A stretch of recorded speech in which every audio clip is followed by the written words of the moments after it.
Iyo uvuze abatuye mu karere ka Musanze, abenshi batuye mu tundi turere bumva ko ari abahinzi cyane cyane ab'igihingwa cy'ibirayi, bigatuma bamwe bafata abatuye muri aka karere ko ari abakire kurusha abandi. Mu mboni y'umunyamabanga nshingwabikorwa w'umurenge wa Shingiro, bavuga ko abatuye mu karere ka Musanze atari abakire kurusha abandi nk'uko bamwe usanga babivuga, bitewe n'uko imirimo ihingwamo ibirayi muri aka karere usanga ari iy'abantu bishoboye cyane cyane baba batuye mu mujyi wa Musanze. Uyu munyamabanga nshingwabikorwa w'umurenge wa Shingiro ati nk'ubu mu murenge wa Shingiro abaturage bagera kuri 97% usanga batunzwe n'ubuhinzi n'ubworozi.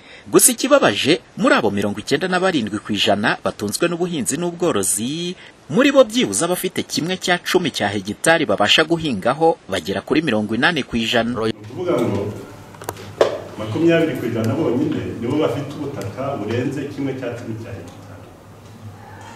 Hamwe na 1/10 cya hegitari rero ntabwo umuntu yahinga ubutaka hanyuma ngo mubesheho neza, hanyuma ngo mugereranye n'undi muturage wo mu kandi karere uvuge yuko umuturage amurusha ubukire. Buriya ubutaka bwa Musanze butunzwe n'abantu batuye hano mu mujyi n'abatuye Byagara, mu mujyi wa Byagara, yewe ndetse hari n'abanyakigali batuye Kigali bakagura ubwo butaka, ukabona Musanze isa neza yahinzwe n'ibyo, ariko abaturage 80% ntabwo aribo bahinze, ahinze bakeya cyane. Ariko icyo nagerageza mvuge nuko abaturage ba Musanze ntabwo aribo bakize kurenza abandi. Kuba batuye mu mirenge imwe n'imwe igize akarere ka Musanze usanga badafite aho guhinga hahagije, ngo ni naho usanga bamwe bagorwa n'imibereho nko kubura ubushobozi bwo kwiyubakira ubwiherero, abandi ntibagire aho gukinga umusaya cyangwa aho gutegurira ibyo kurya.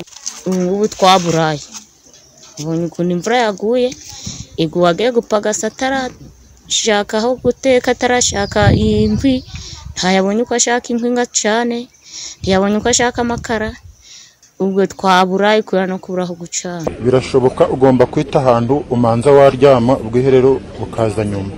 Isengimana Janvier, umunyamabanga nshingwabikorwa w'umurenge wa Muko, nawe yunze mu ry'umunyamabanga nshingwabikorwa w'umurenge wa Shingiro, avuga ko n'ubutaka buhinzweho ibirayi byose byigira ku isoko, yo ntandaro y'umubare w'abana bagwingiye bakomeje gutumbagira muri aka karere bitewe n'uko bagaburirwa ibyo babonye byose. Ibyo tugira gute? Ibyo dufite, yes, nabivuga n'umuntu wo kuri tele. Ibyo dufite ni cash crop, ni iby'amafaranga. Tureza ibirayi kumwero birayi, iyi modoka zigapakira zirazigera mu nijoro bikaducika, tureba tugasigara nta yindi alternative y'ibiribwa dusigaraye, ko tuzasigara ducungiye kuri go tuzahingira ahavuye bya birayi. Tuzatandukana n'akandi karere kamubwira nk'abaturage kagakeye, we akarima afite karimo igitoki, karimo iteke, karimo umwumbati, karimo ikijumba, karimo n'ikindi.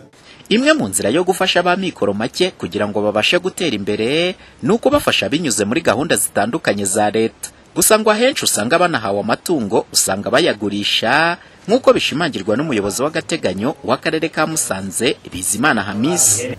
Harabahabwa izo nkoko koko akaba n'abazigurisha, harabahabwa ihene akaba yayigurisha, kuko nabyo bibaho. Bikeneye rero ko habaho uburyo bwihariye bwo kugira ngo tubashe gukurikirana abantu. Muri rusange abaturage ba mikoro make bo mu mirenge y'icyaro muri aka karere ka Musanze ngo nibo kwikubitira ubuyobozi bw'aka karere bushyizeho umutima mu kubaherekeza kugira ngo barusheho kubyaza umusaruro gahunda zimwe za leta zibateza imbere ziba zarabagenewe.